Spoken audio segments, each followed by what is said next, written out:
I still remember the exact moment it hit me. I wasn't valued.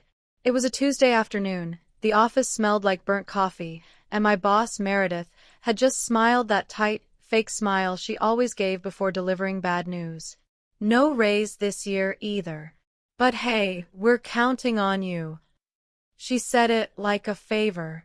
Like staying stagnant for another year was some kind of honor. And right there, sitting under the flickering fluorescent lights, I realized 5 years of loyalty meant nothing. You would think that if you give a company your best years, showing up early, staying late, fixing problems nobody else wanted to touch, they would reward you. Right. That's what I thought too. But real life, it seems, doesn't always play by fair rules.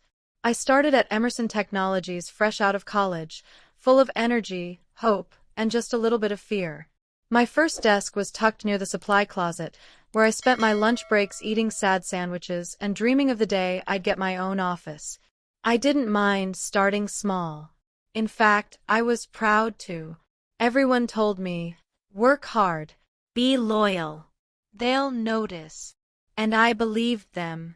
For the first 2 years, I said yes to everything. Weekend projects. Yes. Cover for someone else's mistake? Yes. Learn an entirely new software on my own time without overtime pay? Yes, yes, yes. I thought every extra mile I walked would bring me closer to a raise, a promotion, or at least a real thank you. But year after year, when performance reviews came around, it was always the same story. Budget's tight. Maybe next year. You're doing great, just hang in there. We're planning something big for you soon. It's funny, if you look at workplace studies, they show that employees who stay loyal to a company earn 50% less over their lifetime compared to those who jump jobs every few years. I didn't know that back then. I thought loyalty was a badge of honor, not a weight dragging me down. One December, after pulling 3 back-to-back all-nighters to save a sinking project because the original team quit, I finally mustered the courage to ask Meredith directly. Can we discuss a raise? I've taken on more responsibilities and I think it's time. She looked up from her emails, not even pausing to make real eye contact, and said, we'll revisit that after. We didn't. Still, I stayed. Why? Because it's hard to walk away from something you've poured your heart into. Because I thought, maybe if I just work harder. Maybe next time. Did you know the term golden handcuffs comes from situations exactly like this? It describes when workers feel trapped in jobs because they fear losing what little they have, even if it's not that great. Golden handcuffs aren't shiny. They're invisible. And they get heavier every year. The more they denied me, the harder I tried to prove myself. I became the go-to person. When new hires struggled, I trained them. When a client threatened to leave, I personally convinced them to stay. When another manager messed up inventory, I stayed till midnight fixing it. Every single time. Yet, somehow, when promotions were handed out, I was always too essential in my current role to be moved up. They needed me exactly where I was, overworked, underpaid, and too loyal to leave. Have you ever watched someone less experienced, someone you trained, get promoted ahead of you? It burns in a way you can't explain. It's not just about money. It's about dignity. It's about being seen, being valued. And at Emerson Technologies, I was invisible. One of the clearest memories I have is from an annual Christmas party. Meredith stood up, champagne glass in hand, and made a speech about how our success comes from every single employee's dedication. People clapped. Cameras flashed.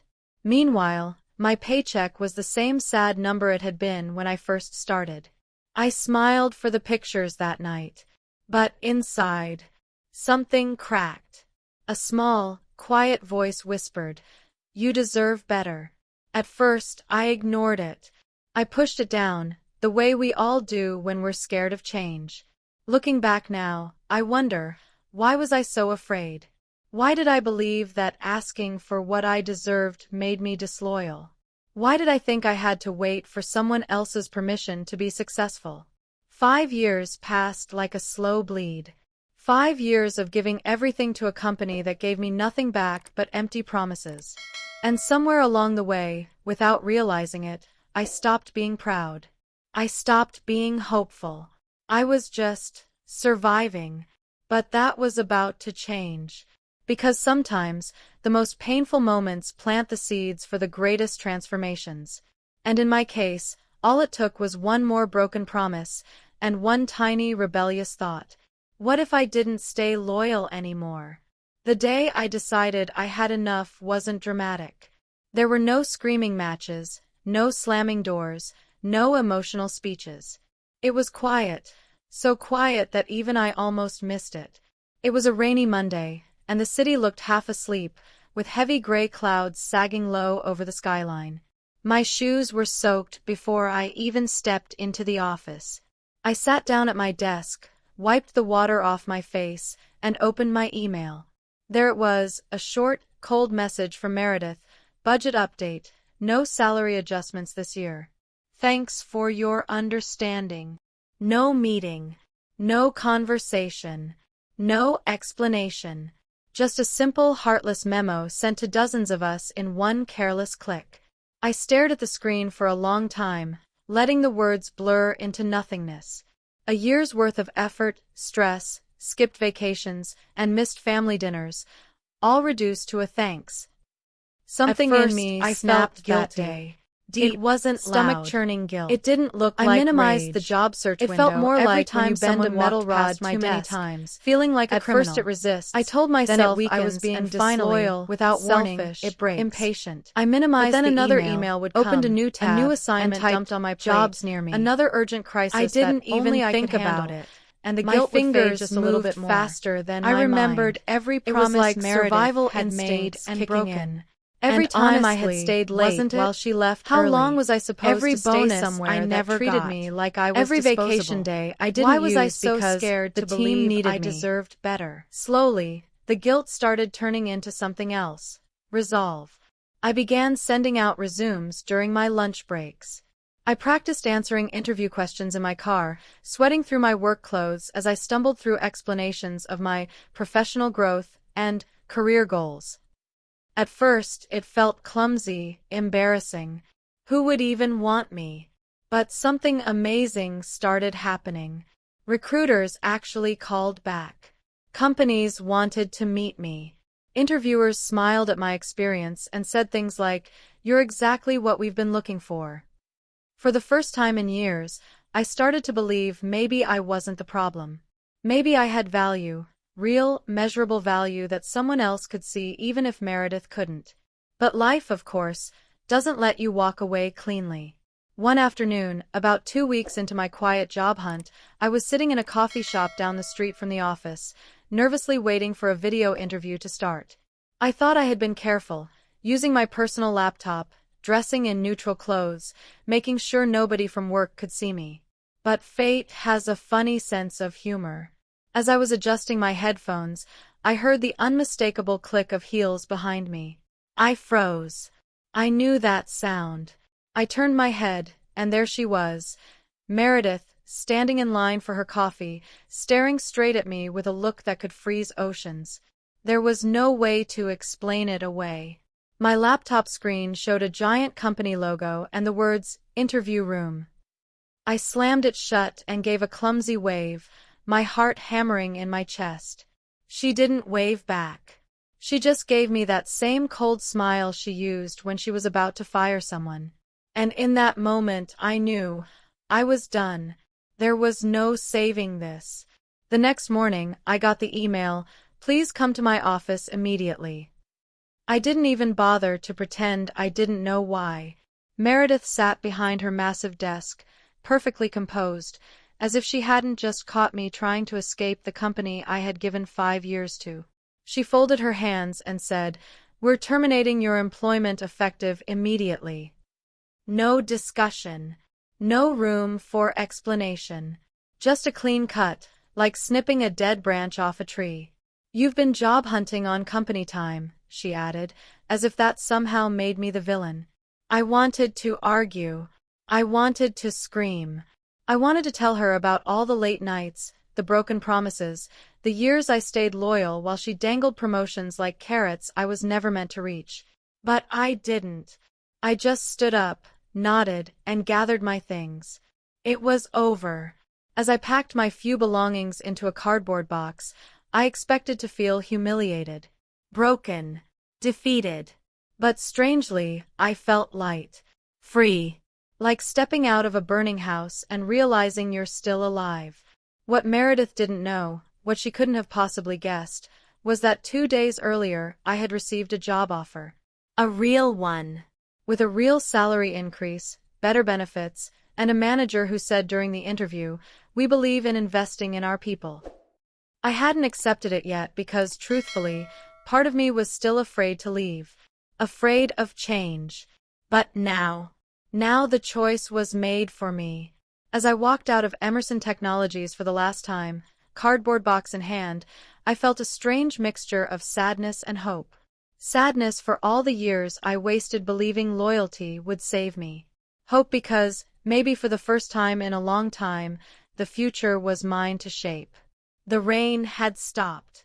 The clouds were still heavy, but somewhere behind them, the sun was waiting. Maybe it was waiting for me too. I thought losing my job would feel like falling into a bottomless pit. I imagined the panic, the shame, the desperate calls to friends and family asking for help. Instead, when I woke up the next morning without an alarm clock blaring in my ear, I felt something I hadn't felt in years. Peace. It was unsettling at first, like stepping onto solid ground after years of feeling the floor shift under my feet. I lay there for a long time, staring at the ceiling, letting the reality settle into my bones. I was free. Not just unemployed. Free. No more anxiety twisting my stomach every Sunday night.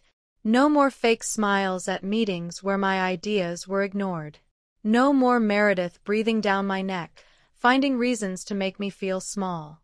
I didn't have a plan for the day, but for once, that didn't terrify me. It thrilled me. I spent the morning drinking coffee slowly, really tasting it, instead of gulping it down while checking emails. I opened the windows even though the air was chilly, just to feel something real. And then, because I knew I couldn't put it off any longer, I called the company that had offered me the job. My hands trembled a little as I dialed the number.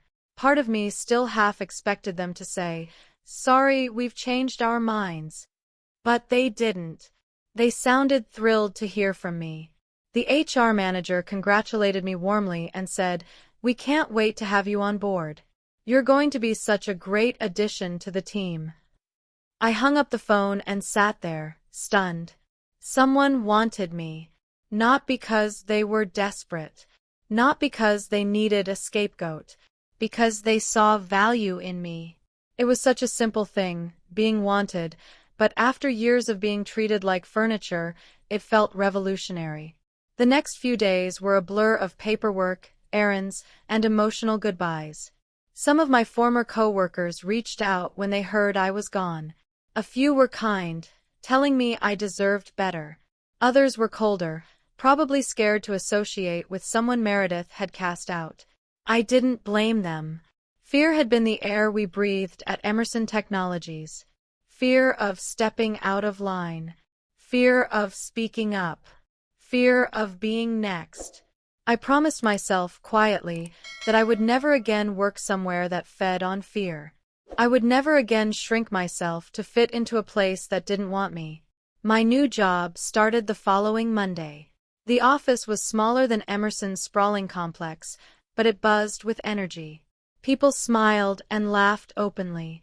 Desks were decorated with photos and colorful plants. I found myself changing in ways I hadn't anticipated. During my first meeting, my new manager David every email asked me what kind of projects excited me the most. I stopped apologizing before sharing an idea. I almost didn't know how to answer. I stopped waiting for permission to be confident.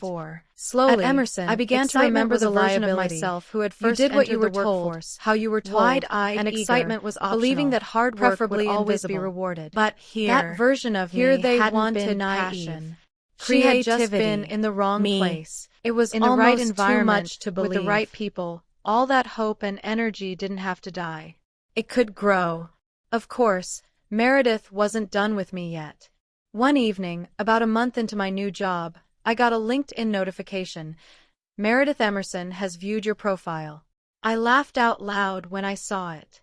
A bitter, genuine laugh. What did she think she would find? Evidence that I was failing? Proof that I had crawled back to some lesser job in shame? Instead, my profile proudly displayed my new title, my new responsibilities, my new beginning. I almost felt sorry for her. Almost. But then I remembered the look on her face in that coffee shop, the cold calculation, the satisfaction at catching me vulnerable, and the pity evaporated. She wasn't sorry for how she treated me. She was sorry she couldn't control me anymore. One Friday afternoon, as I was wrapping up a project that I was genuinely excited about, David stopped by my desk. "Hey," he said, casual as anything, "we're really impressed with how quickly you've settled in. Keep it up." It was just a few words, a passing comment, but it warmed me like sunlight. In 5 years at Emerson, I had almost never heard anything like that. Praise wasn't given freely there. It was rationed like water in a drought. But here, it flowed naturally, without manipulation or strings attached. It reminded me of something I had once read: people don't leave jobs. They leave managers. How true that was. Meredith thought firing me would break me. But really, she freed me. She pushed me through a door I had been too scared to open myself. That night, I walked home under a sky splattered with stars, feeling more alive than I had in years. The city hummed with possibilities. My feet ached, my brain buzzed from a long week, but my heart was light. I realized that sometimes the worst thing that happens to you is actually the best thing. Sometimes losing something you thought you needed is the only way to make room for something better. I wasn't the same person who had walked into Emerson Technologies 5 years ago, desperate to prove my worth. I had proven it, not to Meredith, not to anyone else, but to myself. And that was enough. That would always be enough. The seasons began to change, and with them, so did my life. Autumn crept in quietly, brushing the city with its golden hands, turning the trees into burning torches against the crisp blue sky. I loved walking to work now, savoring the bite of the morning air on my cheeks, the crunch of leaves under my shoes. Every step was a reminder that I was no longer trapped in a life that made me dread waking up. Still, there were moments when the old fears tried to creep back in. Late at night when the world was quiet, a little voice would whisper, "What if it happens again? What if you fail?" Fear doesn't just disappear because you change your surroundings. Sometimes, it clings to your skin like a second shadow. But every morning that I walked into that bright, humming office, every meeting where my voice mattered, every project that carried my fingerprint, it built a new layer of armor around me, one forged not from bitterness, but from hope. One afternoon, as I sat in the common area working on a presentation, a recruiter emailed me. They had seen my updated profile and were impressed with my new role and recent projects. They wanted to know if I might be interested in an even bigger opportunity at a rising tech firm downtown. I read the email twice, hardly believing it. A few months ago, I was standing in a coffee shop being fired for daring to dream of better. Now better was knocking at my door without me even asking. Life, it seemed, had a wicked sense of timing. I didn't jump at the offer immediately. I loved where I was, and I wasn't ready to leap again so soon. But the email was proof that my worth wasn't tied to one company, one manager, one small world that tried to make me believe I was lucky just to be tolerated. No, my worth was bigger than any one paycheck or title. It lived inside me, undeniable and fierce. On a rainy Wednesday evening, after a long but satisfying day at work, I decided to stop by a little bakery near my apartment. The warm lights spilling onto the wet sidewalk felt inviting, almost magical. As I waited for my coffee and a slice of almond cake, I noticed a familiar face at a corner table. Meredith. She looked different. Smaller somehow. Her perfect hair was a little frizzy from the rain, Her usual air of icy control cracked just enough for me to see the exhaustion underneath. She was alone, staring at her phone with a pinched expression. For a moment, 100 emotions crashed through me: anger, triumph, sadness, pity. I thought about walking over, about saying something clever and cutting, about finally getting the last word. But I didn't. I realized that I didn't need anything from her anymore. Her opinion, her approval, her punishment, none of it mattered. She had lost her power over me the day she fired me, maybe even long before that. I paid for my coffee and cake and left without looking back. The rain kissed my face as I stepped outside, and I smiled. Work at my new company continued to challenge and inspire me. I found myself volunteering for projects, suggesting new ideas, mentoring the younger hires.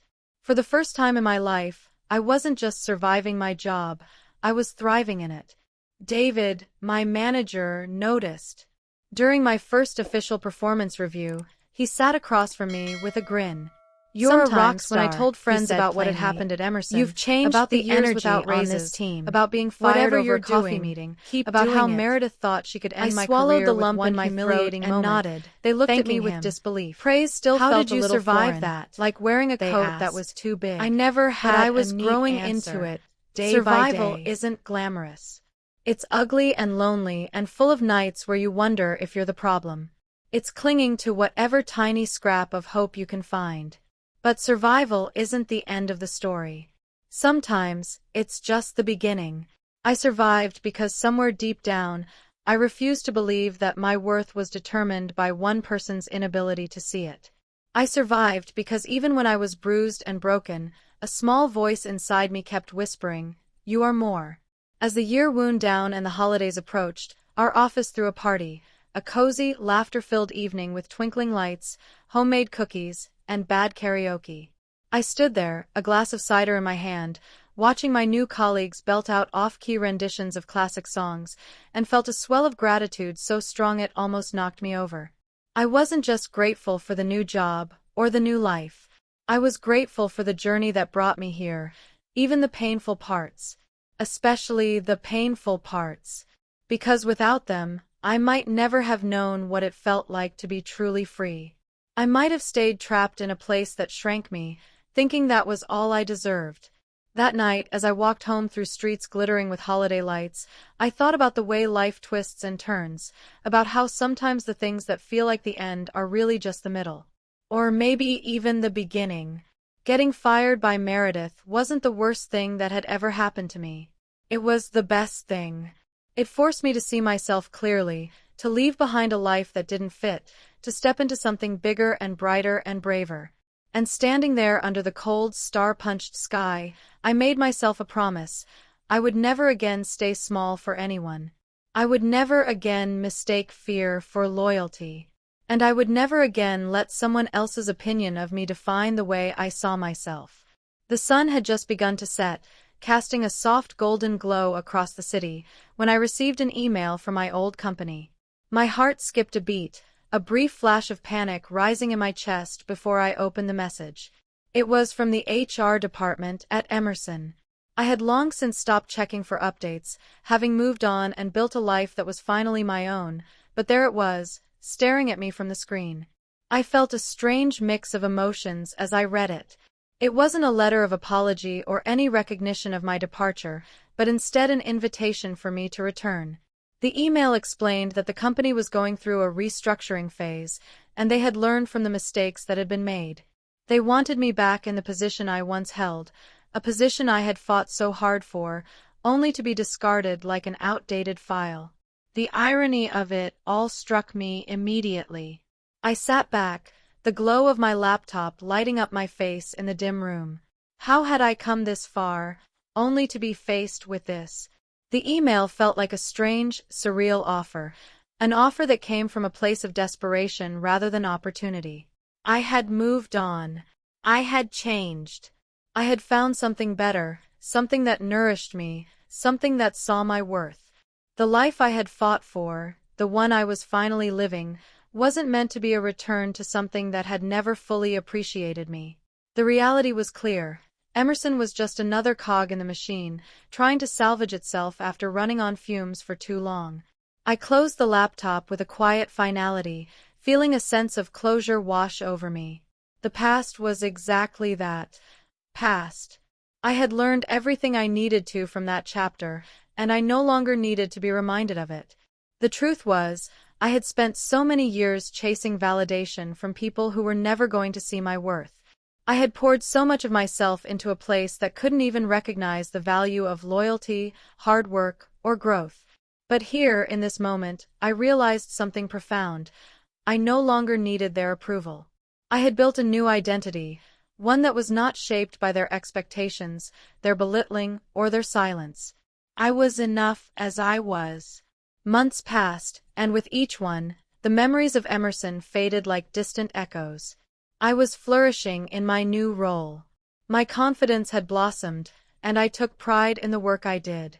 But it wasn't just about career growth. It was about personal growth. It was about the understanding that I could stand tall in the face of adversity and not crumble. I had learned to trust myself, to believe in my own strength, and to never again shrink for the comfort of others. I had made mistakes, of course. I had stumbled along the way, and there were moments when I questioned whether I was truly capable of all the things I wanted to achieve. But now, I knew that those moments didn't define me. What defined me was how I rose after each fall. How I never gave up, even when the world seemed to tell me I wasn't enough. One evening, as I walked through the city streets after another fulfilling day at work, I received a message from an old colleague. She had been with me at Emerson, and we'd often shared quiet conversations about the unspoken frustrations we both felt in that place. She told me that Meredith had been let go, a casualty of the toxic culture that had poisoned the company. The turnover was high, the dissatisfaction was palpable, and in the end, the truth had caught up with her. The people who had been loyal to her, who had fought her battles, were the ones who left, and the company was left with nothing but the hollow remnants of its former self. I wasn't surprised, not really. That night, I thought about everything. I felt a strange sense of peace. The years of Meredith's actions, the moments had never when been I thought my worth was, they were about her insecurities. I thought about the woman I had become, those around not her, because of anyone's validation, end, it wasn't but because I had chosen to rise, it was to rebuild and to reclaim my power. It wasn't an easy road, and I still had scars from the journey. But those scars were no longer something I hid from. They were a part of my story, a testament to my resilience. I had learned that the most important thing in life wasn't the approval of others, but the courage to trust yourself. To keep going, even when it felt like the world was telling you to stop. As I lay in bed that night, I reflected on the choices I had made. I realized that the moment Meredith fired me wasn't the end of my story. It was the moment I finally understood that my worth wasn't tied to one job, one person, or one company. My worth was intrinsic. It lived in me, in my ability to keep going, to keep fighting, to keep believing that there was something better ahead. And when the world had tried to break me, I had used that pain to fuel my rise. I had taken the shattered pieces of my old self and turned them into something stronger, something better. The moral of my story was simple. Sometimes the worst things that happen to us, the moments that break us, that humiliate us, that make us question everything, are the very things that set us free. They push us out of comfort zones we've outgrown, challenge us to face our deepest fears, and force us to step into a life we never thought we were capable of. I had spent so many years trying to fit into a mold that wasn't mine, bending myself into shapes that didn't align with who I was. But it took that painful moment of rejection, that harsh awakening, to make me realize the power I had within me. I wasn't meant to be a cog in someone else's machine. I was meant to be the creator of my own story. Now, as I moved forward in my new life, I carried that lesson with me every day. It wasn't just about surviving the storms, it was about learning how to dance in the rain. It was about knowing that my worth was never determined by how others saw me, but by how I saw myself. And when I finally realized that, everything changed. The world no longer held the power to define me. I was the one who decided who I was. I was the one who held the pen, writing my story, page by page. And that, I realized, was the greatest freedom of all. With that conclusion, the journey comes to a close. The moral is clear. No matter how